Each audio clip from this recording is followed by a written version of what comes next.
This is project ACK40, an E.C.D custom Defender 110 soft top built to our client's exact specification.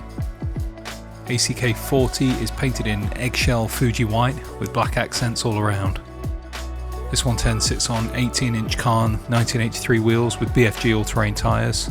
ACK40 also features a multi-point soft top, classic front bumper with daytime running lights, and an E.C.D custom black steering guard.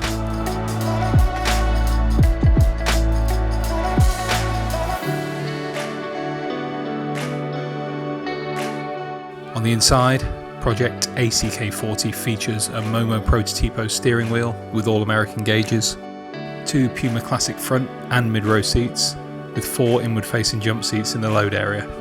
Each seat is finished in a horizontal Garrett Cadence licorice leather, stitched together in black.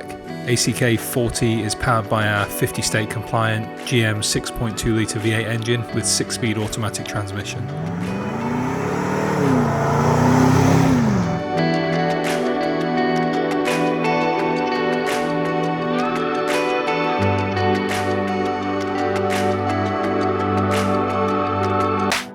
This 110 also features an array of modern touches such as gel audio sound system, Apple CarPlay, rear AC, and access to USB ports throughout.